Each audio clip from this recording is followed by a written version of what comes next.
Masa kampanye pemilu 2024 telah dimulai. Ketiga pasangan capres dan cawapres mulai bergerilya di lapangan. Capres-cawapres dan tim pemenangan ketiga pasangan yang ikut kontestasi ini pun mulai menebar diksi-diksi untuk memperoleh kepercayaan publik.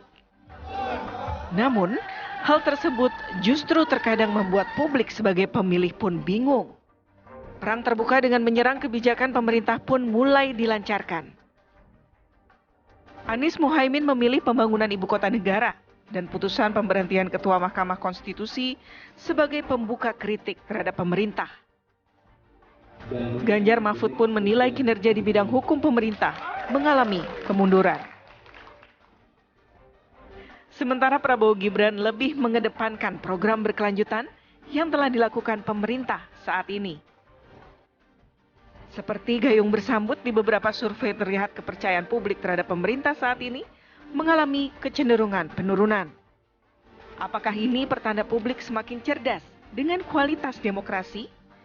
Karena suara rakyat menentukan siapa pemimpin negara ini ke depannya yang jelas bisa mengembalikan marwah kepercayaan publik terhadap pemerintah. Tim TV One mengabarkan.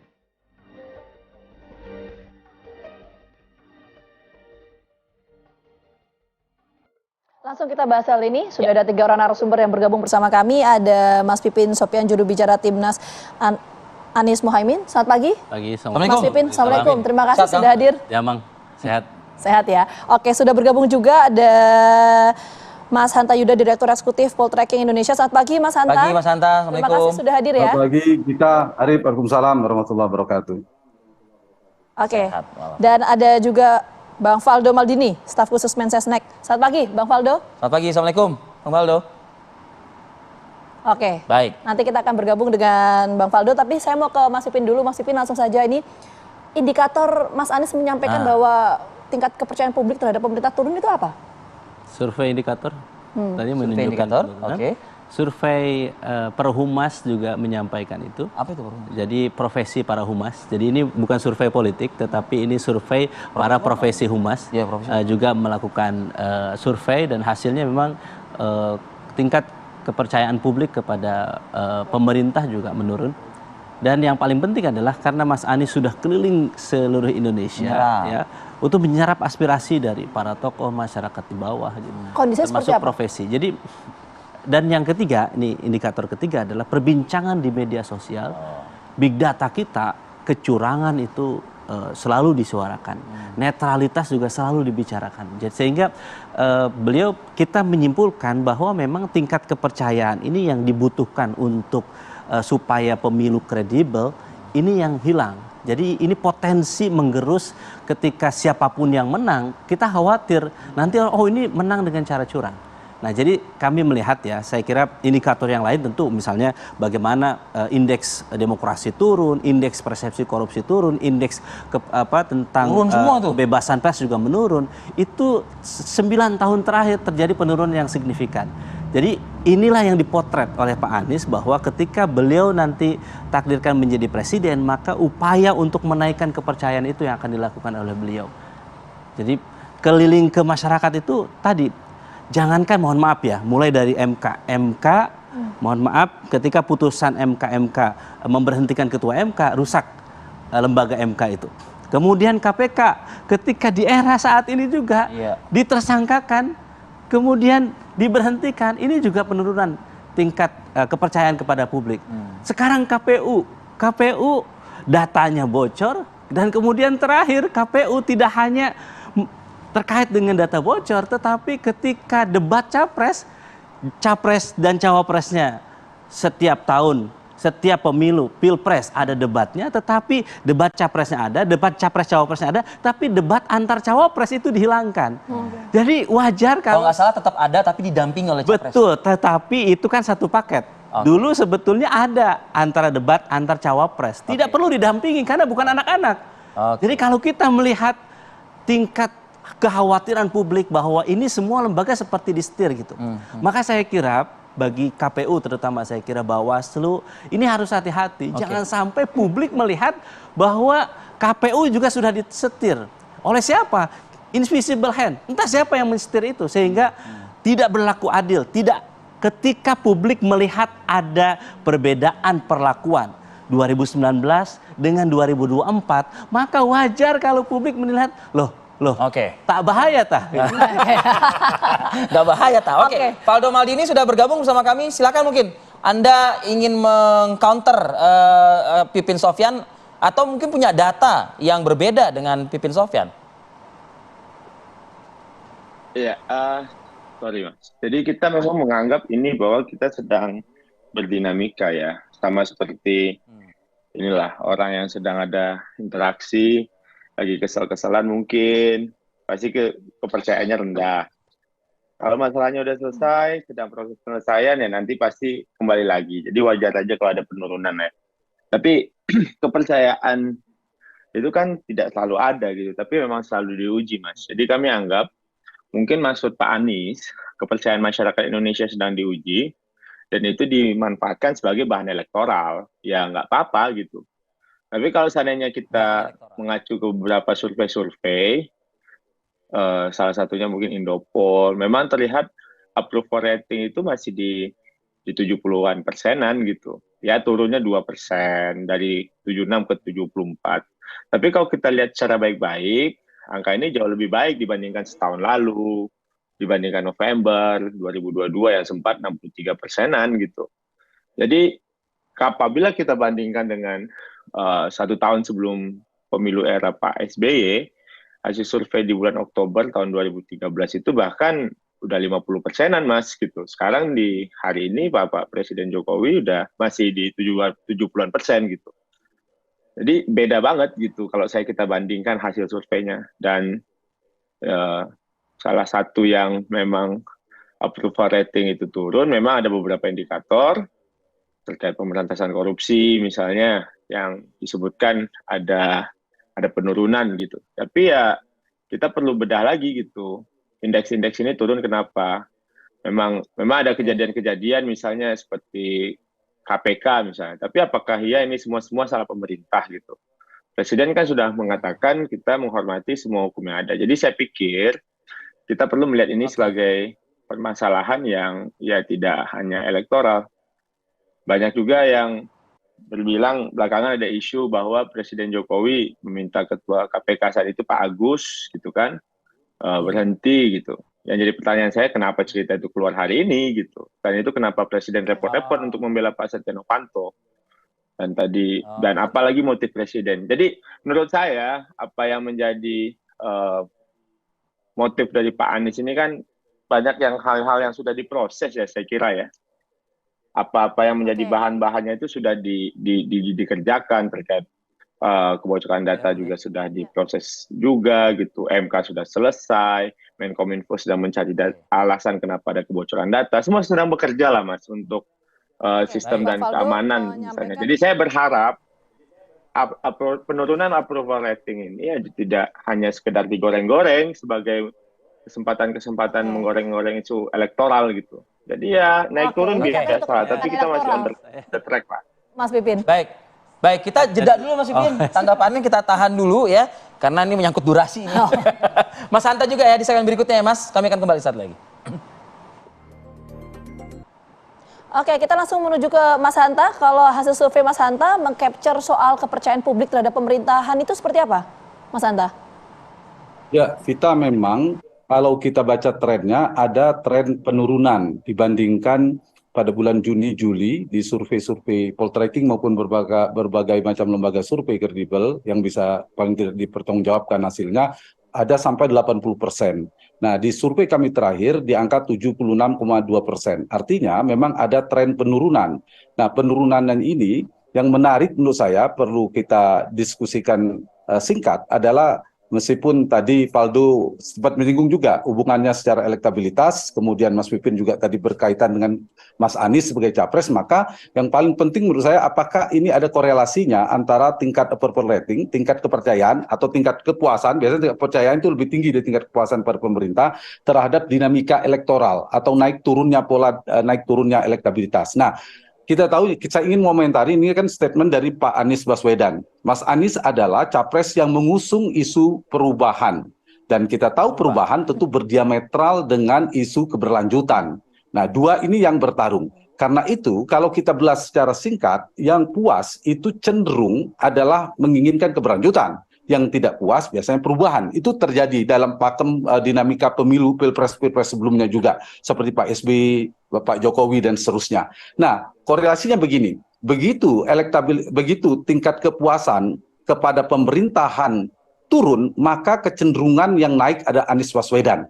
Sebaliknya, kalau tingkat kepuasan kepada pemerintah itu cenderung naik, yang tertekan elektabilitasnya Anies Baswedan. Dan kita bisa lihat Mas Anies itu relatif sulit naik di beberapa bulan terakhir itu, hanya di angka 20-an% karena elektabilitas Pak Jokowi, tingkat kepuasan pada Pak Jokowi relatif stabil. Nah, begitu turun, memang di survei kami Pak Anies ada kenaikan 6%.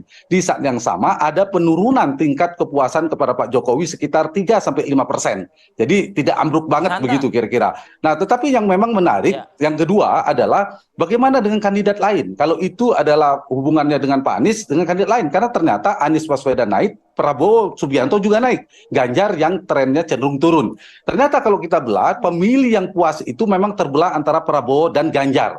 Kepada Prabowo itu sekitar 40%, kepada Ganjar 35%. Itu lebih banyak ceruknya. Sementara ceruk yang sekitar 14-15% yang tidak puas, itu terbagi juga kepada Anies Baswedan dan kepada Prabowo Subianto yang relatif imbang. Jadi Pak Prabowo memang mendapatkan dua ceruk sekaligus. Di yang tidak puas, karena sisa pemilih 2019 yang lalu, sebagian besar sudah pindah ke Anies Baswedan. Kemudian masih dapat sekarang yang pelan-pelan memakan basis pemilih Ganjar Pranowo. Dan itu juga terbaca, kalau kita cross tabulasi di hasil survei, pemilih Jokowi itu yang pemilih Ganjar itu diambil sedikit demi sedikit oleh pasangan Prabowo Gibran karena faktor Gibran.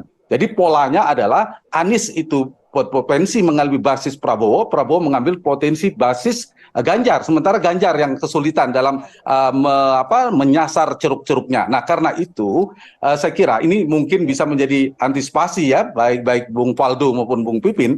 Dinamikanya akan ada mirip, meskipun hasilnya kita tidak tahu. Pemilu 2009 yang lalu. Di 2009 yang lalu, itu ada yang mengusung perubahan di pasangan nomor 1 juga. Itu Bu Mega dan Prabowo, Mega Pro. Nomor 2 mengusung keberlanjutan, yaitu Pak SBY dan Budiono. Yang kemudian menang dalam satu putaran, keberlanjutan dengan BLT-nya yang sangat sukses. Dan yang ketiga adalah Pak JK dan Wiranto. JK memang kesulitan posisi, dia bisa jalan dengan Pak SBY sehingga untuk mengambil basis perubahan sulit, untuk mengambil keberlanjutan sudah punya Pak SBY. Nah, sepertinya nasib Pak Ganjar itu berpotensi kalau tidak merubah strateginya seperti Pak JK.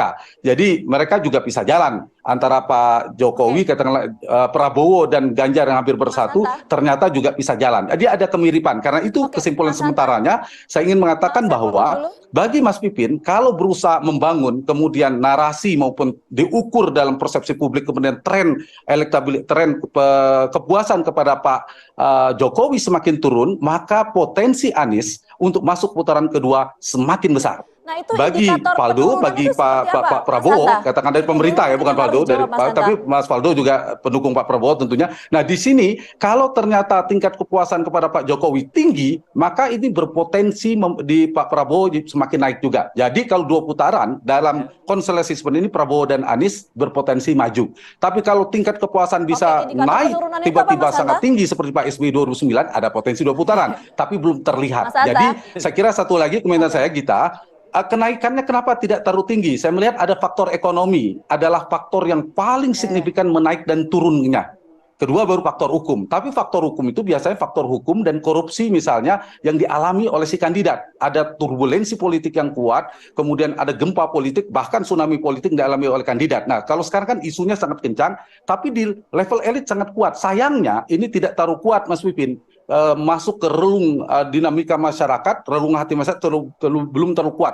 Penurunannya belum kuat. Nah, kalau itu kemudian semakin turun, itu yang mungkin makin berbahaya. Tapi begini, saya punya data dari survei poltering Indonesia, faktor-faktor yang membuat puasnya kinerja pemerintah, mereka menilai puas itu karena faktor BLT 35%, bantuan tunai itu dianggap tepat sasaran, kartu Indonesia Sehat 15%, kartu Indonesia Pintar 9%. Yang menganggap, nah ini mungkin yang menganggap tidak puas itu, menilai tidak puas karena faktor isu harga kebutuhan pokok dan susah mencari lapangan pekerjaan. Jadi dua isu ini sebenarnya ada keberhasilan pembangunan infrastruktur, kesehatan dan seterusnya yang diapresiasi menyebabkan tingginya tingkat approval rating, tapi di saat yang sama ada sebenarnya isu gagal dianggap ya, sebagian 15% itu menganggap pemerintah belum berhasil atau gagal mengendalikan harga kebutuhan pokok dan mengendalikan pengangguran. Jadi isu ekonomi sebenarnya yang paling leading, paling menentukan naik turunnya. Misalnya tiba-tiba Pak Jokowi menaikkan harga BBM. Nah, itu agak berbahaya.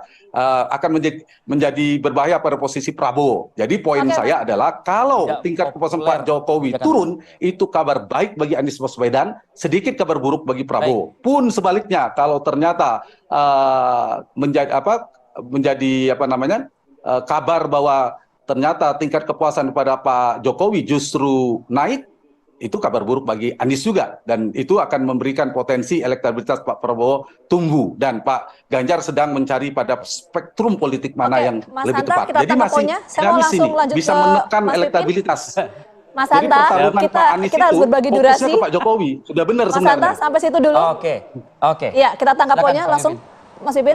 Baik. Memang kita harus belajar dari Pak Jokowi ya. Jadi Pak Jokowi ini adalah pembelajar dari presiden-presiden sebelumnya. Memang ini yang tidak dilakukan oleh Pak SBY dulu. Ketika 2014, 2013 lalu ini tidak dilakukan. BLT digelontorkan menjelang pemilu Pilpres. Itu. Jadi saya kira kenapa tingkat kepuasan misalnya masih di angka 70 misalnya atau sampai 80, memang BLT-nya juga kuat. Apalagi sekarang menjelang mau Pilpres juga itu yang dilakukan. Jadi bagi kami memang kita melihat ya, apa sih concern Pak Anies itu? Kalau kita hanya melihat ini hanya untuk kepentingan elektoral, sungguh sangat disayangkan. Pak Anies ingin men-challenge ke depan itu, yang ingin dilihat itu apa sih? Jangan sampai kita hanya karena mohon maaf BLT, ya, kita kemudian memberikan tingkat kepuasan, kemudian memilih capres keberlanjutan. Tetapi masyarakat saat ini apa sih? Lapangan pekerjaan susah. Survei menunjukkan itu, indikator dan berbagai survei, internal kami juga begitu. Kemudian sembako juga mahal, juga itu yang menjadi keluh kesah masyarakat. Misalnya kesehatan, misalnya BPJS banyak yang nunggak. Jadi ketika itu yang kita bawa gagasan itu, maka kita ingin membawa perubahan itu. Masa mau dilanjutkan kondisi seperti itu?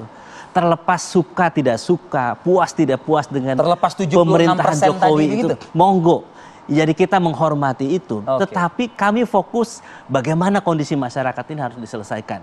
Makanya 148 halaman visi misi program kerja dan track recordnya Mas Anies Baswedan sebagai kepala daerah yang sukses memimpin DKI, itulah yang ditawarkan oleh Amin. Jadi kami sangat khawatir saat ini hanya semu kepuasannya itu, karena sementara karena terbuai dengan BLT, terbuai dengan program-program kepuasannya atau terbuai dengan BLT. Dan saya sangat menyayangkan sebetulnya ya. Saya kira tentu kita sebagai anak muda punya idealisme bagaimana perubahan itu harus kita bawa. Ya. Saya kira ketika memang ada yang mengkritik pemerintah, memang harus terbuka. Disitulah Pak Anies ingin membangun satu kemakmuran Indonesia adil makmur, itu didasarkan dengan demokrasi yang adil. Demokrasi itu habitatnya adalah kebebasan. Orang bahagia, tetapi bukan dengan ketakutan. Inilah yang ingin disampaikan oleh Pak Anies. Mas Pipin membantah bahwa ini untuk kepentingan elektoral dan realita politiknya seperti itu adanya. Itu dari Mas Pipin ya. Mang Faldo, di segmen berikutnya ya. Untuk Anda gilirannya, tetaplah bersama kami akan kembali. Ya, thank you. Kita langsung menuju ke Bang Faldo untuk menanggapi tadi Mas Pipin menyampaikan bahwa ya realita politiknya seperti itu dan tidak untuk kebutuhan atau kepentingan elektoral. Seperti apa, Bang Faldo?